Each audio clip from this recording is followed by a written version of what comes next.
Halo teman-teman semuanya, selamat datang di Papa Jax. Kembali lagi bersama Danu di sini, teman-teman. Selamat datang di hashtag belajar Gundam, teman-teman.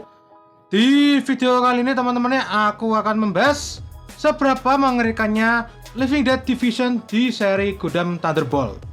Bagaimana pembahasannya? Mari kita bahas bersama-sama.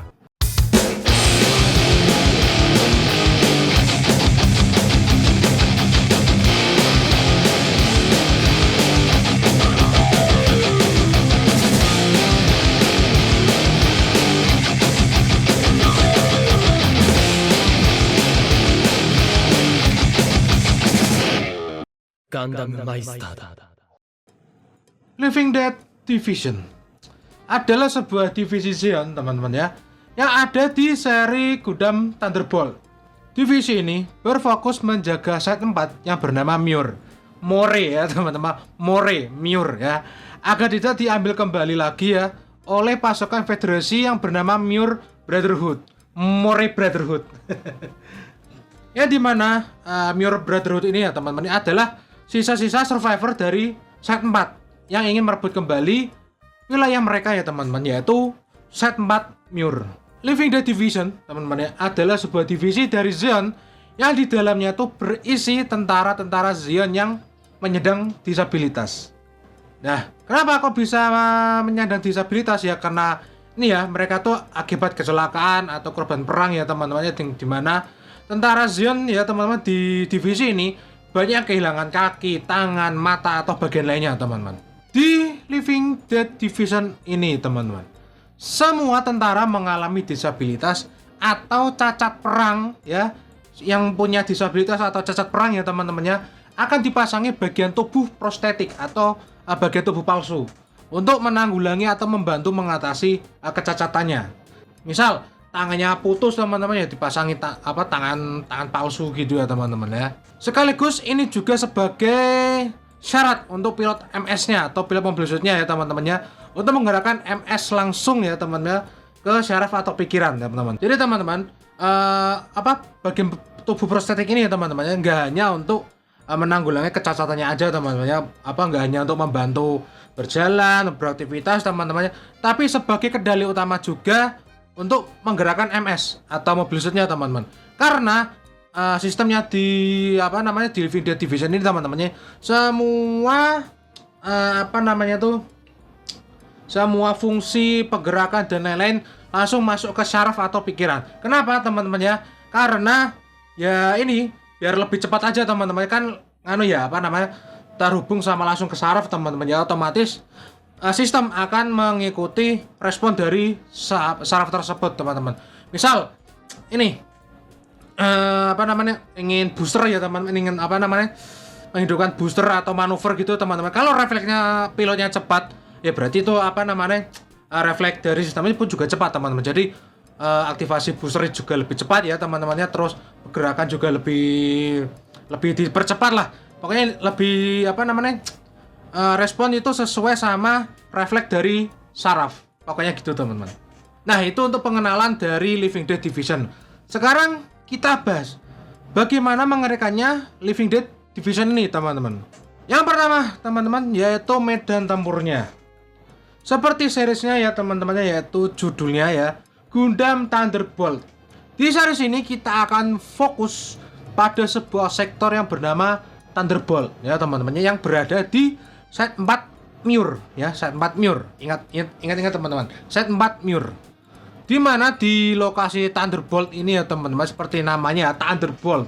Di sini adalah sebuah tempat di mana puing-puing bekas set 4 berada, dan ngerinya ya teman-teman ya, ngerinya di sini tuh selalu ada yang namanya sambaran petir ya, sambaran petir gitu ya teman-teman ya, setiap saat. Kenapa bisa? Apakah ada awan mendung atau awan awan gelap tuh bahasa IPA-nya tuh cumulus nimbus apa lah?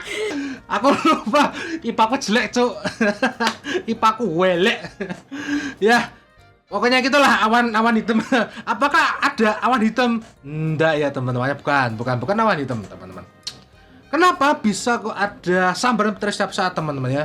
Karena di set 4 teman-temannya banyak puing-puing yang bermuatan listrik tinggi di setiap sisinya teman-teman. Jadi mereka harus awas atau hati-hati dalam setiap pertempuran. Berjaga-jaga kalau aja ada ini ya sambaran mereka jebret gitu teman-teman, biasa aja masih langsung mati teman-teman, masih langsung mati atau orangnya kesetrum. Nomor 2, penggunaan taktik pertahanan yang brutal. Nah, apa maksudnya? Living Dead Division teman-teman ya, menggunakan taktik gerilya ya, gerilya atau pertarungan jarak jauh tadi sini teman-teman. Pada saat pertempuran ya teman-teman, para member Living Dead itu cenderung menggunakan sebuah sniper besar yang bernama Big Gun teman-teman untuk membasmi musuh-musuhnya dikarenakan banyak puing-puing sektor Thunderbolt teman-teman. Mereka memanfaatkan puing-puing untuk membuat musuhnya itu ketakutan teman-teman. Kenapa? Karena di sektor itu memang harus main refleks teman-teman, main refleks dan penglihatan karena pertempuran di situ akan banyak keganggu teman-teman ya, akan banyak puing-puing bertebaran ya teman-temannya, salah-salah nanti nabrak puing-puing teman-temannya atau kesambar petir juga teman-teman. Jadi banyak banget rintangannya teman-teman.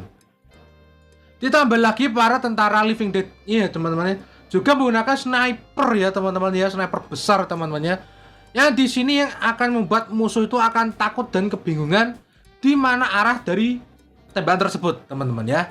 Memang ngeri teman-temannya. Udah kalau urusan sama sniper, puing-puing, wah, tiba-tiba lagi. Lagi wah. Aku mau nyoba GM baru nih buat ceder. Petir tambah sniper, mati kon. Mati tinggal auto. Nomor 3 teman-teman, diperlakukan tidak layak. Nah, apa ini maksudnya diperlakukan tidak layak di sini teman-teman? Seperti yang sudah tak bicarakan tadi ya teman-teman ya, Living Dead Division itu adalah divisi di mana tentara Zeon yang mengalami disabilitas saat perang seperti kehilangan kaki, tangan, mata, dan bagian tubuh lainnya tuh diganti tubuh prostetik ya teman-teman ya.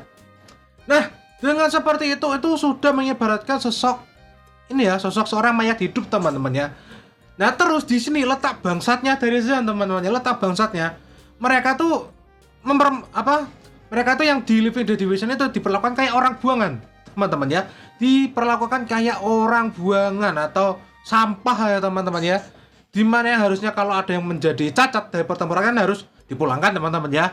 Kalau ini tidak, kamu harus tetap bertarung ya, meski kepalamu kesigar, tanganmu jadi 4, kamu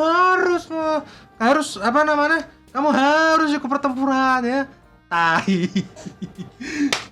Mereka ya teman-temannya masih dipakai ya, dimanfaatkan semaksimal mungkin sama petinggi-petingginya Zeon teman-teman ya.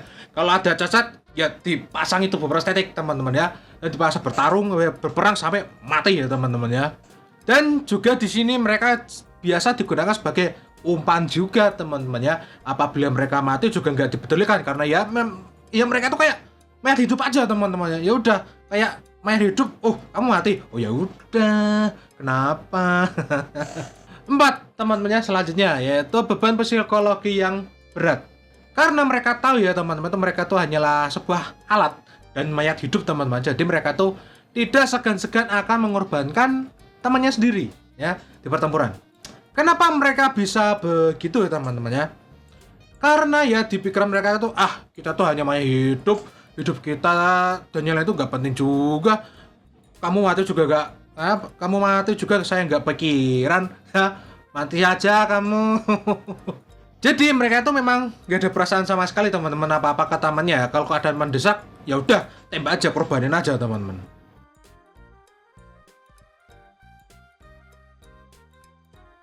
5 teman-temannya ya, yang terakhir adalah badannya dipotong-potong teman-teman. Kenapa teman-temannya ya, karena memang ini tuh kan di division itu kan ini fokus untuk tentang tubuh prostetik ya teman-teman, atau tempat buangan lah teman-teman ya. Pokoknya apa-apa tuh harus prostetik teman-teman. Jadi tentara yang normal pun kalau dimasukkan ke Living Dead Division ya mereka nggak terima harus dipotong ya teman-teman, dipotong bagian tubuhnya teman-teman, kayak tangan, kaki, atau pokoknya itulah agar biar mereka tuh melotin MS-nya tuh lebih set gitu ya teman, lebih lincah ya teman-teman. Karena kan ya seperti yang bilang tadi teman-teman ya kan, prostetik ini ngebantu untuk memeloti MS yang biar lebih efisien karena emang ini langsung ke sarafnya teman-teman. Jadi gitu ya. Oke teman-teman, jadi itulah 5 alasan ya kenapa seberapa mengerikannya Living Dead Division di seri Gundam Thunderbolt ya teman-teman ya. Memang divisi ini seperti orang buangan teman-teman ya. Sudah petingginya kayak tai, divisinya pun juga kayak tai. Oke. Jadi gitu ya teman-teman ya. Kalau teman-teman ada ada pendapat lain bisa teman-teman di komen ya, komen di kolom komentar di bawah teman-teman ya. Oke teman-teman, terima kasih yang sudah menonton teman-teman ya. Jangan lupa like, share, dan subscribe teman-teman ya. Kalau teman-teman suka Gundam atau robot-robotan, monggo di subscribe ya. Untuk teman-teman yang mau support aku di Taku, boleh nih tak kasih ini barcode-nya teman-teman ya. Ya, oke, terima kasih teman-teman semuanya. Nantikan video lainnya teman-teman ya. Dadah teman-teman.